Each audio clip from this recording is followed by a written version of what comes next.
I'm Mitzi Borromeo.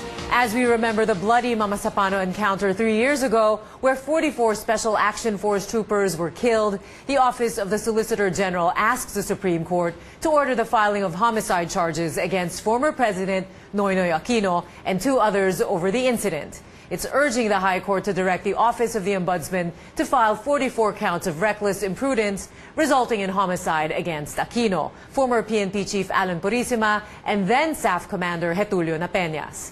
The Solicitor General says the 3 are liable for the deaths of police commandos on a mission to capture Malaysian terrorist Zulkifli Binhir alias Marwan.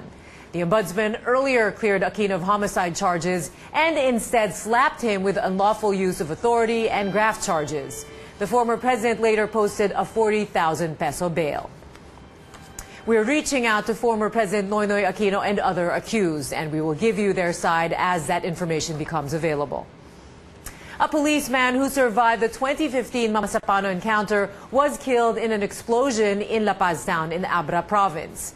PO3 Carlos Bocaig was one of the 2 policemen killed in the explosion. A dozen others were wounded. The explosion happened during a fireworks display at the town fiesta. Police are investigating the incident. Among the victims were the town mayor, Menchi Bernos, and her husband, Abra Congressman Joseph Bernos. Both sustained slight wounds and went home after treatment. Regional police officers remember the 44 police commandos killed in Mamasapano. In Zamboanga City, families of staff members from Zamboanga attended a ceremony. In Cebu City, a march was held in honor of the fallen Staff 44. Families of 2 members from Cebu also joined the ceremony. A widow expressed dismay over the slow progress of the case. In Cagayan de Oro City, a Eucharistic Mass was offered at the police headquarters. Policemen also joined other personnel in northern Mindanao in a bike ride in honor of the staff troopers. And in North Cotabato, police personnel put up tarpaulins printed with images of the Staff 44 at their headquarters and in public places. They say the streamers will remind the people about the heroism of the fallen commandos. The Senate conducts its first out-of-town hearing on the Bangsamoro Basic Law in Cotabato in the province of Maguindanao. The public consultation will continue tomorrow in Marawi City. Joining us on the phone, our senior correspondent Cecil Ardizabal from Iligan City. Cecil, if the BBL fails again this time, what risks or danger might that bring? Mitzi, the MILF chairman fears of a rise in extremism if there's no Bangsamoro Basic Law again. Al-Haj Murad Ibrahim says there's a pattern to this and they've seen it. Let's listen to this.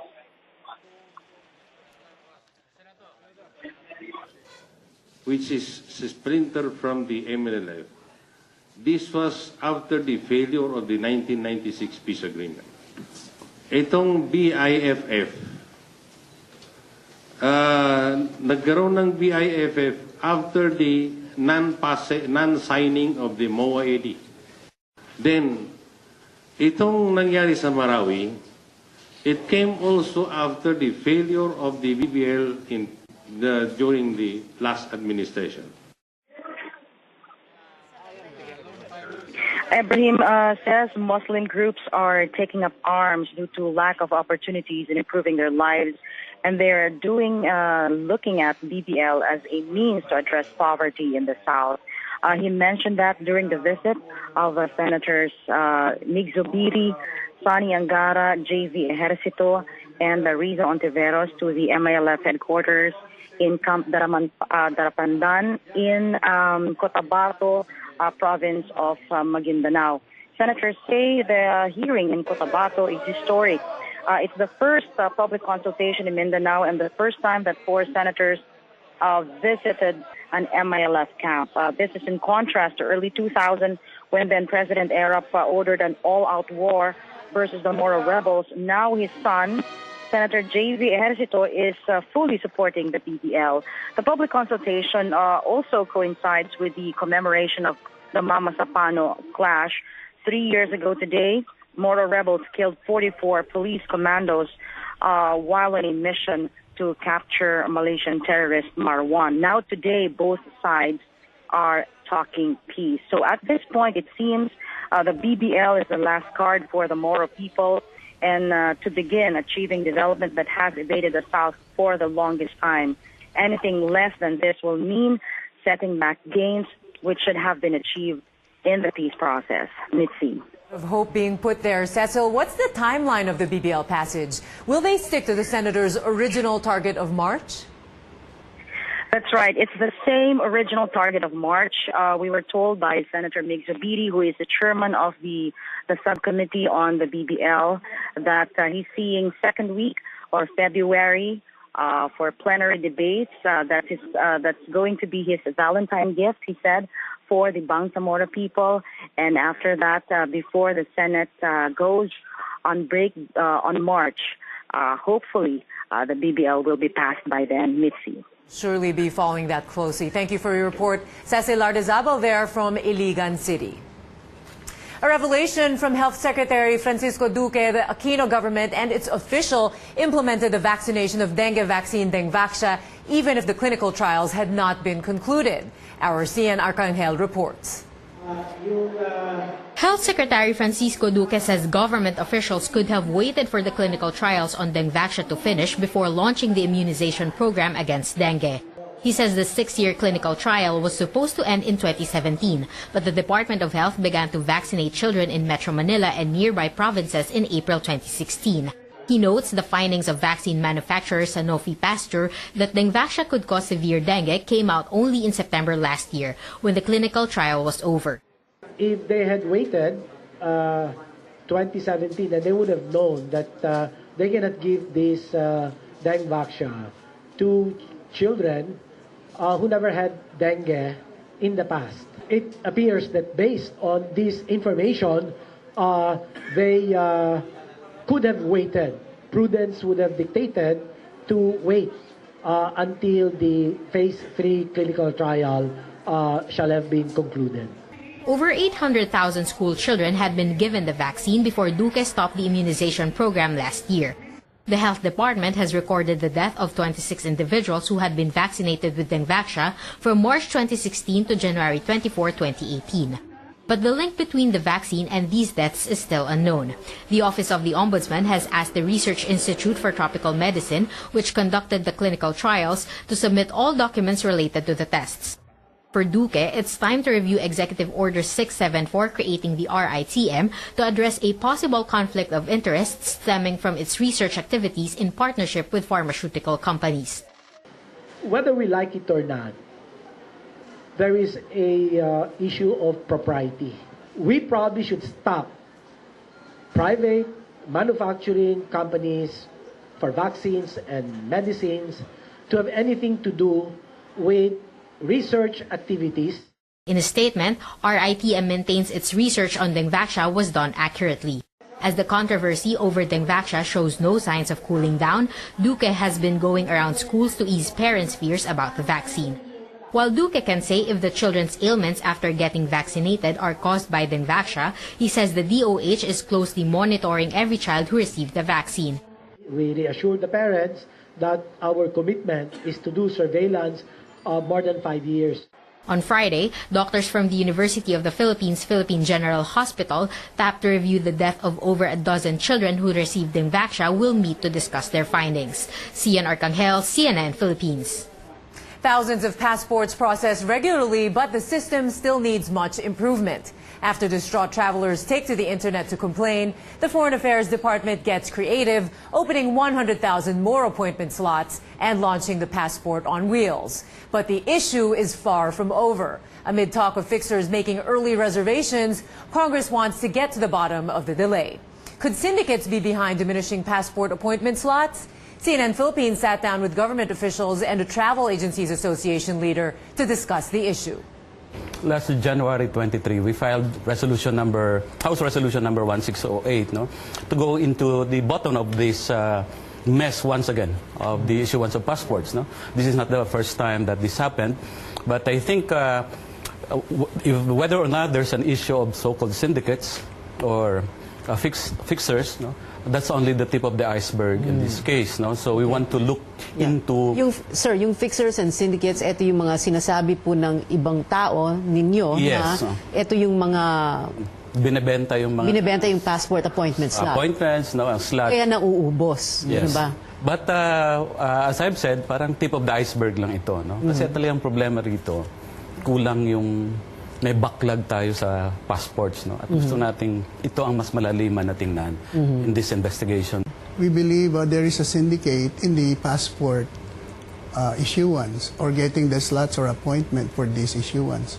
There is a problem, I think, with the manufacturer, or this was subcontracted by our government in the printing of passports. So there is a backlog in the issuance of passports. So we think this should be investigated by the government. Yeah. Some of the slots really na-hijack or whatever, no? Yeah. Sir, okay. Na-reserve. Yung iba dyan, sinasabi na nire-reserve ng Alright. mga unscrupulous or enterprising individuals. Okay, so we've used terms like you said hijack earlier, syndicate ang ginagamit na salita ni Kong Zarate and Congressman Kalalang. Sir, is there a syndicate inside the Department of Foreign Affairs Consular Division? Well, there is no indication on that. There is no indication. But we will continuously investigate. No? I don't think if it's the appointment, there is no trace whatsoever na there is anyone from DFA involved on this.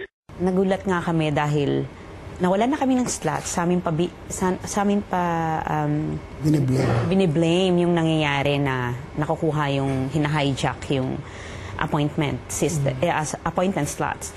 So, last August pa kasi, wala na kaming slots. So, Inanggal sa inyo? Inanggal na because, sa travel agencies. Dahil nga sa ganito, na nauubusan. Just according to the DFA, they talk to us na kung pwede, i-beg off muna namin yung slots namin to give it to the public or to clean the system, their system. So, Clean the that's system. temporary. Yeah. The system of the appointment system. So, that's only temporary, but until now, wala pa rin. So, tapos nag-come up na nga itong malaking problema na hina-hijack daw ng travel agency. So, nagulit kami dahil wala na nga kaming slots. Paano kami makaka-hijack? Because we have no access on the system. Catch their full interview on the Record tomorrow at 8 p.m. Embattled UST Law Dean Nilo Divina talks exclusively to CNN Philippines on calls he should step down after a hazing death. And social media still erupting with Mayon memes following Mocha Uson's latest blunder. That's coming up here on Newsroom. We'll be right back.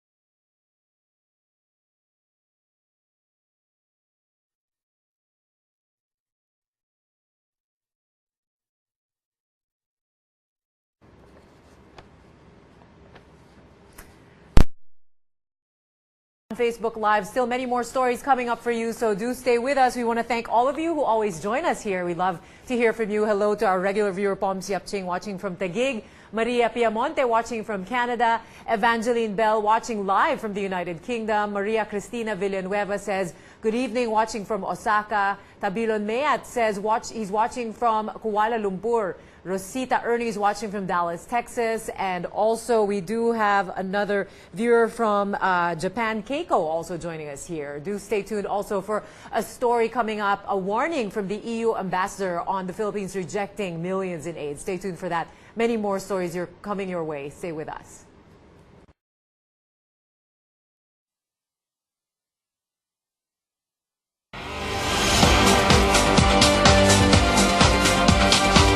You're back in the newsroom on CNN Philippines. Now this exclusive story. University of Santo Tomas Law Dean Nilo Divina won't back down amid calls for his resignation. The embattled dean says he's determined to fight until he's vindicated. Divina also answers all the points raised against him in the Senate Joint Committee report on the hazing death of law student Horacio Atio Castillo. Here's our Anjo Alimario with that one-on-one exclusive interview. He's been called the chameleon in the Senate Joint Committee report on the hazing death of USC law student Horacio Atio Castillo. It's a label UST Law Nilo Divina finds objectionable. Well, chameleon, as you know, an animal that keeps on changing its color. I'm not a chameleon. I've been very honest. I've been very truthful to the committee. In their 33-page report, the Senate committees detail Divina's alleged involvement and liability in Atio's death. He is accused of perjury for saying he's been on leave from the Aegis Juris Fraternity since he became dean, as pictures show him present at the group's anniversary celebration. Show me pictures, for example, that I fraternize with them, no? Attending bar operations, attending meetings, socials after that. In his privileged speech Wednesday, Senator Panfilo Lacson said it's unacceptable for Divina to claim he was clueless about Atio's death, given his influence. I swear to God, and before the grave, before my forefathers, no, let me be damned, let me go to hell, no, for all eternity, no, if I knew about the death of Atio before, if I had prior knowledge rather of the death of Atio. Divina also shoots down the report's claim that staying in his post poses a threat where possible student witnesses may opt to remain silent out of fear. So will he step down? I will not step down because this is a matter between me and UST, a matter between me and the students. I cannot abandon my students. I can abandon the plans that I have laid out for them to pass the bar examination. It would be an injustice to them if I resign at this point. Divina insists he still has the support of students, alumni, faculty, and the management of UST. On the possibility of facing another disbarment complaint, Divina says he's not at all bothered. I have to defend myself, and I'm optimistic that I'll be vindicated. His message to Atio's parents: I feel their pain, I feel their sense of loss, and I'll do everything, as I said before, and I say it again, to ensure that justice be served and be done. But let us not commit an injustice against a person who is innocent.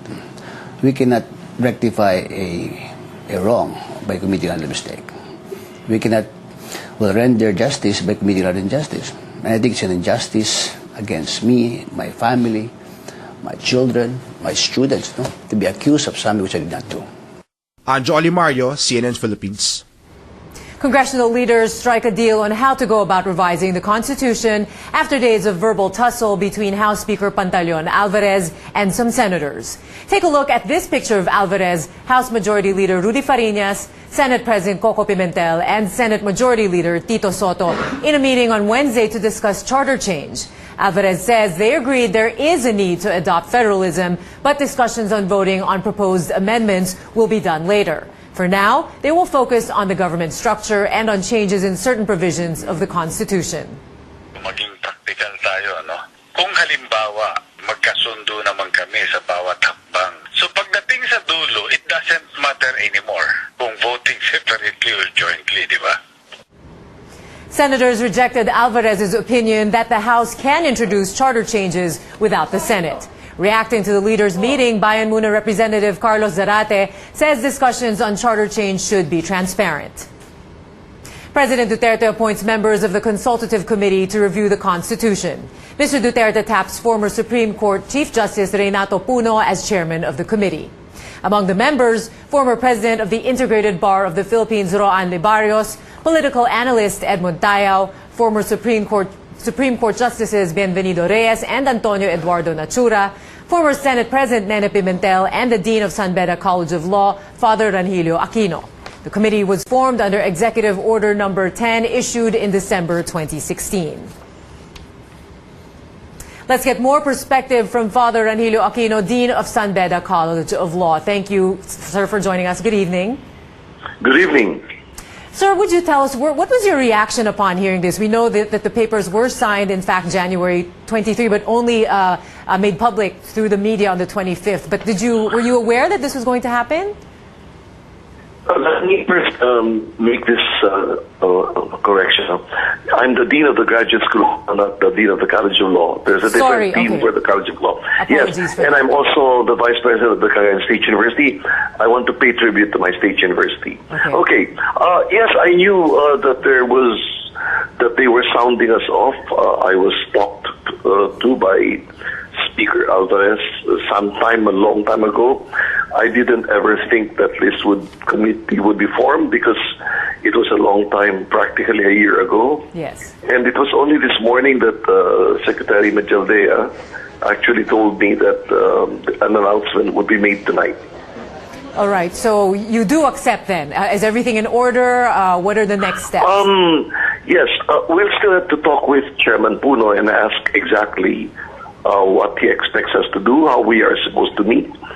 But I hope and I presume that we will not be meeting like the Constitutional Committee or the Constitutional Commission of the 1987 Commission did, because we are not the ones to draft the Constitution. We are not the ones to write the Constitution that will be voted upon by the people. We are only consultants to Congress that will sit as a Constituent Assembly. Right, so your role would be to study the Constitution, consult others, I guess review the provisions of the Constitution. What would you like to bring to the table once discussions begin on this, sir? Well, the first thing is, let's ask ourselves what we are rewriting the Constitution for. Because if we want to keep the system as unitary, presidential, and bicameral, the 1987 Constitution is perfect. I don't see anything wrong with it. But if you want a federal configuration of government, of course, you'll have to rewrite the Constitution. So let's be sure first that we want a federal system of government, and then let's get about the task of doing good research. I think that will count more important than debate. Yes. Let's set about the task of doing good research and finding out exactly what model of a federal government we want. Yes, definitely. Good points there. Now, sir, the timetable is supposedly 6 months. Do you feel confident that that's enough time to do all your tasks? Well, I repeat, we are not the drafters of the Constitution, so I think if we give ourselves enough time to study, which should be the main thing, we should be able to do it in 6 months. All right. Thank you very much for your insights, Father Rangelio Aquino, who is one of the newly selected members of the Consultative Committee to review the 1987 Constitution. Have a good evening, sir. The European Union Ambassador Franz Jessen warns that if the government continues to reject aid from the Union, it could lose the funding of other countries. The warning comes a day after the government rejected 380 million pesos worth of aid from the Union. Jessen says the money would have helped local businesses compete in the world market. Our Clary House sat down with the EU ambassador. He said a discussion on another aid package for the country is scheduled, but it could be the last. We are still hopeful that we will reach an agreement, and we have agreed to send out a high-level mission on the end of February, early March, that will come and meet with the Secretary of Finance to make sort of a last attempt to see if we can reach an agreement on this. Mm-hmm. You mentioned last attempt at getting the Secretary to agree. So after that, whatever you decide in that meeting, you believe will be the final policy? That's what I think, yes. I mean, you can imagine we cannot have hundreds of millions standing on a piece of paper or waiting on a piece of paper that says maybe we'll spend or maybe we'll not spend this amount. There's a point where we have to decide, are we able to spend this in the Philippines or not? That will lead you up to the run-up in the EU, where I think in May they will be reviewing a lot of the allocations for development aid for all around the world. Exactly. And you can easily imagine that with the donor as the European Union, you will have many, many countries who would try to increase the allocation to their country. And then if we have one partner, say the Philippines, that is not interested, then many other countries, they will step up and say, what about us? Still ahead, we check out new memes circulating on social media.